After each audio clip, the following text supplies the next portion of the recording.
Mesdames et messieurs, vous venez de suivre l'échange entre les deux chefs d'État ici. Du lancement des programmes des systèmes de passation des marchés.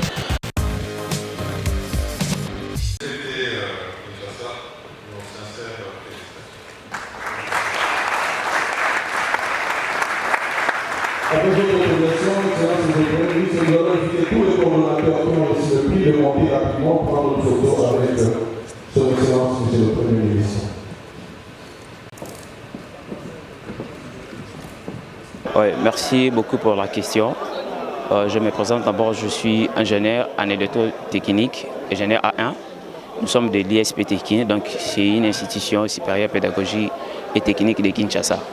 Donc j'ai un grand plaisir, un grand réel plaisir vraiment devant cette situation. Ce sont des efforts consentis avec nos différents camarades.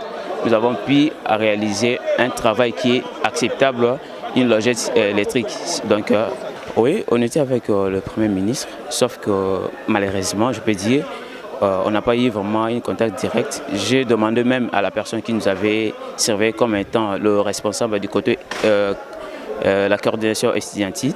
Il ne m'a pas vraiment permis d'accéder directement. Mais ce que je vais lancer, moi je vais lancer même un appel au Premier ministre, s'il pouvait nous prendre une audience, vu que là on sera tête à tête, on va essayer un peu d'échanger entre nous.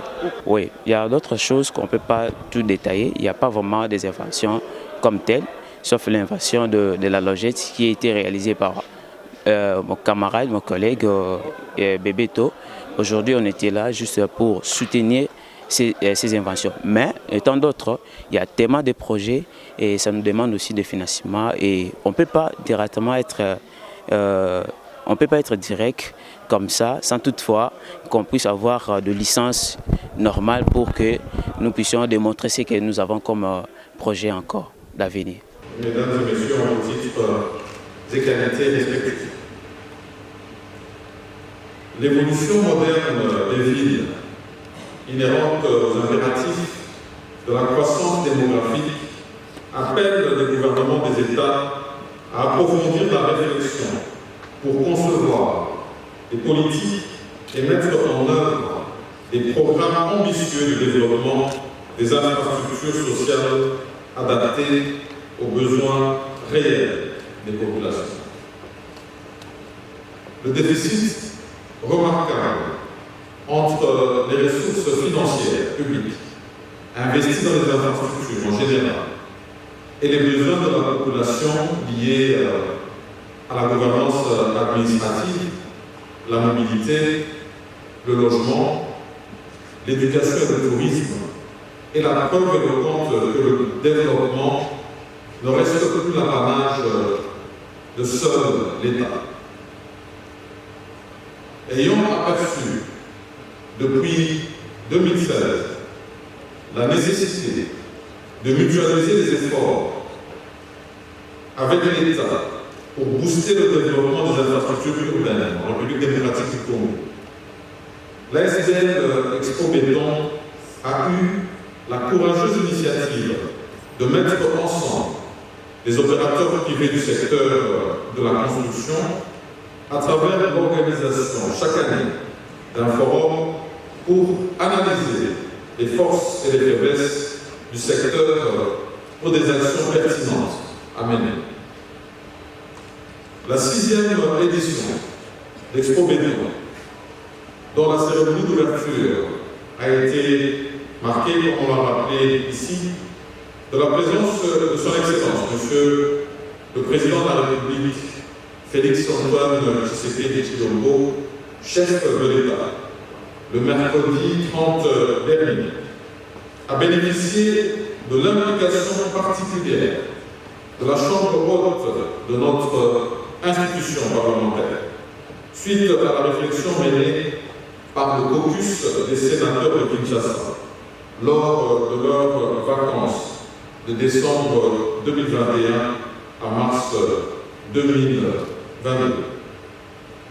Ces derniers ont analysé à travers 5 piliers que sont l'aménagement urbain et infrastructure, l'éducation et le tourisme, le transport, l'administration et le financement, les problèmes de fond que connaît la ville de Kinshasa pour son développement à l'horizon 2036. Et j'ai eu l'occasion effectivement de recevoir ce caucus de sénateurs à la primature où nous avons déjà échangé de cette problématique. Et donc je saisis l'occasion qui vient d'être offerte ce jour pour féliciter les sénateurs de la ville de Kinshasa et le promoteur d'Expo Béton pour la tenue de cette 6e édition du Salon de développement des villes. Car notre préoccupation rencontre la vision du chef de l'État, inscrite dans l'urbanisation du pays et le développement à la base, tel d'ailleurs le programme de développement des 145 territoires. Je prends l'engagement de prendre en compte à travers un cadre de concertation tripartite, caucus de Kinshasa, caucus des sénateurs, je le dis, Expo Béton et mon cabinet, les recommandations formulées dans les différents panels lors de vos échanges, afin de les traduire en projets concrets à mettre en œuvre dans la ville de Kinshasa. Bien sûr,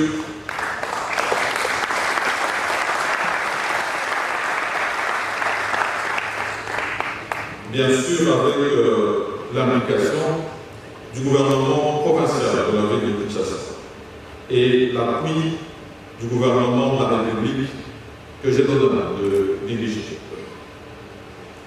Et je voudrais ici simplement mentionner que cette question de la ville de Kinshasa, comme ça a été rappelé ici, est une question qui nous concerne tous. Ce n'est pas effectivement une question qui concerne le président de la République seul, ni même le Premier ministre que je suis dans le gouvernement, les honorables députés et sénateurs, les autres autorités administratives, mais c'est la responsabilité de tout un chacun de prendre conscience de l'existence de cette ville, de ce Bijou, qui est la capitale de Kinshasa, au centre de l'Afrique, et du besoin de la préserver. Et ici, j'espère qu'après ces travaux qui ont été réalisés, viendra aussi ce travail de vulgarisation qui devra se faire à travers toutes les autorités administratives, les communes surtout, pour qu'eux aussi à leur tour, ils puissent s'adresser à toutes les Prinoises et les Prinois, pour qu'ils comprennent l'importance de leur implication individuelle pour faire de ce Bijou l'une des plus belles villes de l'Afrique. Et donc, c'est sur ce, au nom du président de la République, Félix-Antoine Tshisekedi Tshilombo, chef de l'État, que je déclare clos les travaux de la 6e édition de l'Expo Béton en République démocratique du Congo. Que Dieu nous bénisse tous et je vous remercie. Pour vous informer de l'essentiel de l'actualité en République démocratique du Congo, il vous suffit de vous abonner sur Top 243 News TV, également nous lire sur www.top243news.com. Au nom de toute la rédaction, nous vous remercions.